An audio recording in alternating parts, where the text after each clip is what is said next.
بسم اللہ الرحمن الرحیم۔ آزاد کشمیر کے انتخابات جو قریب آ رہے ہیں وہاں آزاد کشمیر کا سیاسی ماحول بھی خاصا گرم ہوتا نظر آ رہا ہے۔ آزاد کشمیر کی ایک بڑی سیاسی جماعت جس نے 2021 کے انتخابات میں سب سے زیادہ نشستیں جیت کر حکومت بنائی تھی، یعنی پاکستان تحریک انصاف، اس کی رجسٹریشن الیکشن کمیشن سے منسوخ کر دی گئی ہے۔ الیکشن کے قریب ہی الیکشن کمیشن نے یہ اتنا بڑا فیصلہ کیوں لیا اور بالخصوص صرف تحریک انصاف کی رجسٹریشن کیوں منسوخ کی گئی، اس حوالے سے بہت سے سوالات اٹھائے جا رہے ہیں۔ اگر اس کا پس منظر ہم دیکھیں تو جو الیکشن کمیشن کی جو فیصلہ اور اس والے سے جو پریس ریلیز جاری کی گئی ہے، اس میں یہ کہا گیا ہے کہ پاکستان تحریک انصاف کی جو رجسٹریشن ہے یہ تمام سیاسی جماعتوں کی رجسٹریشن کچھ عرصہ قبل منسوخ کر دی گئی تھی اور انہیں دوبارہ سے اپنا پورا جو آرگنائزیشنل جو تنظیمی سیٹ اپ ہے اس کو دوبارہ سے از سر نو تشکیل دے کر اور پھر اس کے مالی جتنے بھی معاملات ہیں ہر جماعت کے، ان کا آڈٹ کروا کے رپورٹ جمع کروانی تھی۔ اب الیکشن کمیشن میں مختلف جماعتوں نے، جن میں تحریک انصاف سمیت Pakistan Peoples Party, Muslim League نون، جماعت اسلامی، جمعیت علماء اسلام اور دیگر جماعتوں نے اپنی رجسٹریشن کے جتنے بھی کاغذات تھے جو الیکشن کمیشن کی جانب سے جن کا مطالبہ کیا گیا تھا وہ جمع کروائے۔ الیکشن کمیشن میں جب تحریک انصاف نے کچھ مہینے پہلے اپنے رجسٹریشن کا عمل جب جمع کروایا، تحریک انصاف کو یہ جواب دیا گیا تھا الیکشن کمیشن کی جانب سے کہ اس وقت تک کمیشن مکمل نہیں ہے، چونکہ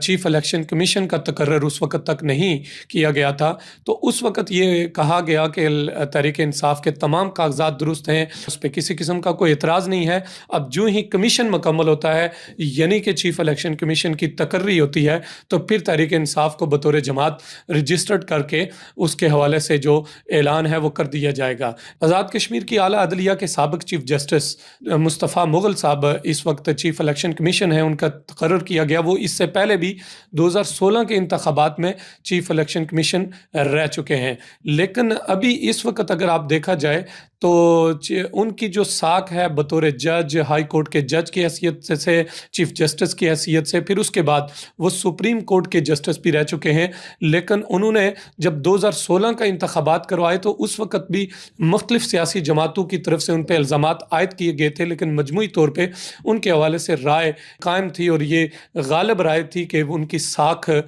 خاصی معتبر شخصیت ہیں اور ان کے اوپر کوئی الزام نہیں تھا۔ لیکن ابھی جب بطور چیف الیکشن کمشنر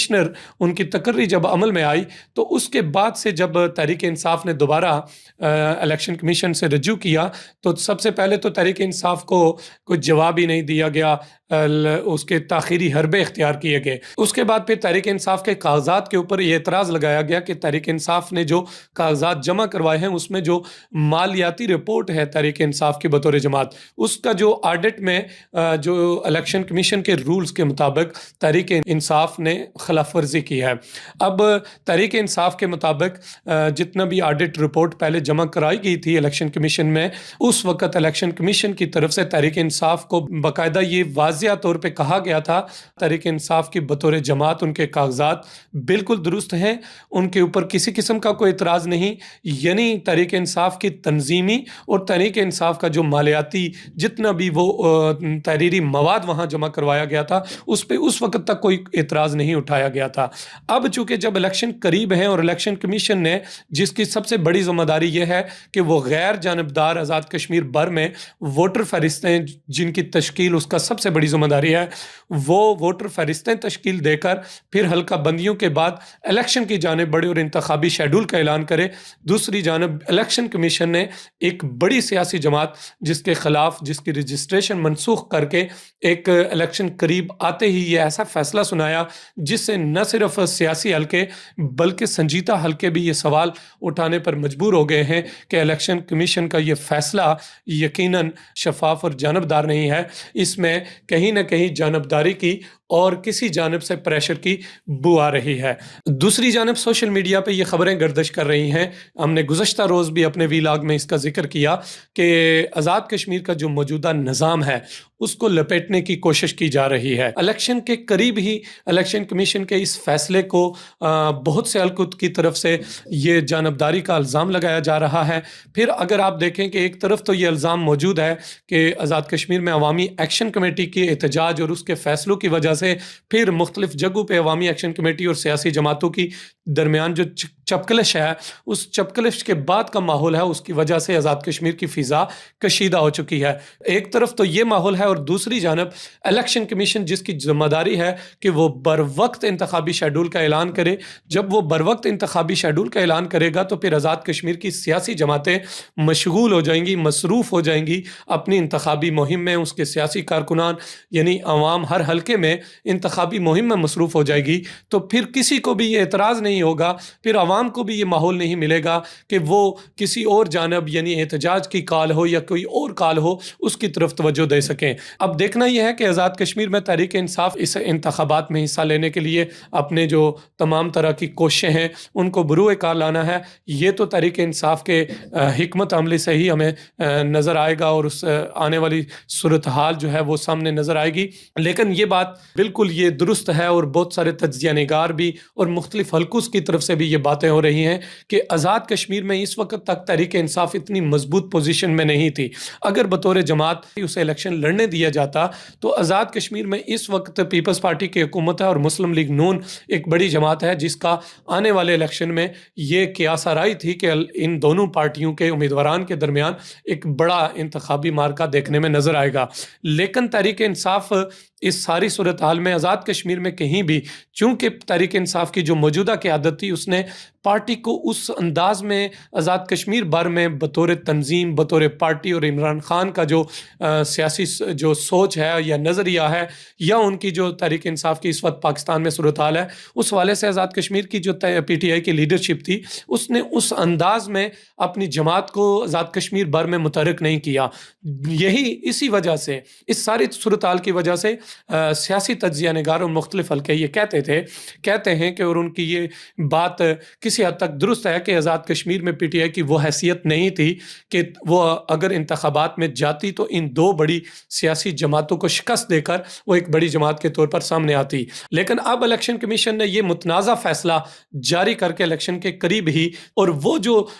منصوبہ بندی کی جا رہی تھی کہ بطور جماعت تحریک انصاف کو الیکشن کمیشن کو استعمال کر کے یا موجودہ حکومت کو استعمال کر کے اس کو بطور پارٹی آزاد کشمیر سے انتخابات سے بالکل باہر رکھا جائے، لیکن یہ ساری کوششیں اس فیصلے کے بعد بالکل الٹ ہوتی ہوئی نظر آ رہی ہیں، چونکہ اس فیصلے نے تحریک انصاف کو بطور پارٹی آکسیجن فراہم کی ہے۔ اور دیکھیے گا کہ اگر بر وقت انتخابی شیڈول کا اعلان کیا جاتا ہے تو پھر یہ ہمیں نظر آ رہا ہے کہ جہاں تحریک انصاف کے بطور جماعت انتخابات لڑنے پر پابندی عائد کی جا رہی ہے، وہیں اگر تحریک انصاف کے لوگ انتخابات میں اترے تو پھر جن لوگوں نے تحریک انصاف کو بطور جماعت الیکشن سے آؤٹ کرنے کی کوشش کی ہے، انہی کے جو لوگ P T I, Peoples Party, Muslim League نون اور دیگر جماعتوں کے لوگ جب انتخابات میں اتریں گے تو پھر لگتا یہ ہے کہ تحریک انصاف کو اس فیصلے کے بعد دی گئی جو آکسیجن ہے، اس آکسیجن کا فائدہ اٹھا کر آزاد کشمیر کے مختلف حلقوں میں پی ٹی آئی کو ایک بڑا ووٹ ملے گا۔ پی ٹی آئی کے امیدواروں کا، چاہے وہ آزاد ہوں یا جو بھی ان کے انتخابی نشانات ہوں، ایک بڑا ووٹ بینک لینے میں وہ کامیاب ہو جائیں گے۔ اور پھر لگتا یہ ہے کہ وہ کوششیں جو آج اس کو بطور پارٹی پیچھے رکھنے کی جا رہی ہیں، وہ ساری کوششیں ہمیں ناکام ہوتی ہوئی نظر آ رہی ہیں۔ یہ ساری صورتحال آزاد کشمیر میں لگتا یہ ہے کہ جو فیصلہ ساز ہیں یا آزاد کشمیر کی حکومت ہے یا وہ حلقے جن کے پاس طاقت ہے، وہ سنجیدگی کے ساتھ، ذمہ کے ساتھ آزاد کشمیر کے جو حالات ہیں ان کا تجزیہ کرنے کی کوشش نہیں کر رہے۔ یہی وجہ ہے کہ جوائنٹ عوامی ایکشن کمیٹی کے اوپر جو الزامات لگائے جاتے ہیں وہ بھی غیر ذمہ داری اور غیر سنجیدگی کے ساتھ لگائے جاتے ہیں، جس کی وجہ سے جوائنٹ عوامی ایکشن کمیٹی کی بھی پے در پہ جو کالز ہیں ان کو عوام کی ہمدردی مل رہی ہے، اور پھر دوسری جانب جو انتظامیہ اور حکومت اور جو ریاست کے ادارے ہیں ان کے خلاف عوامی رد عمل شدت کے ساتھ سامنے آتا ہے۔ جہاں ہم یہ الزامات عائد کرتے ہیں کہ مقبوضہ کشمیر کے اندر انڈیا نے ہر انتخاب میں اپنے جو مخالفین تھے یا مخالف سیاسی جماعتیں ہیں انہیں انتخابات سے باہر رکھنے، ان پر پابندی عائد کرنے، یا ان شخصیات جن شخصیات سے انڈیا کی حکومت کو خطرہ ہوتا تھا انہیں انتخابات سے باہر رکھنے کی کوشش کی جاتی تھی۔ وہی صورتحال اگر اب دیکھا جائے تو آزاد کشمیر کا یہ جو خطہ ہے یہ انتہائی نازک خطہ ہے، لہٰذا ریاست کے فیصلہ سازوں کو، ریاست کے مقتدر حلقوں کو اور ان لوگوں کو جو ریاست کا زمام کار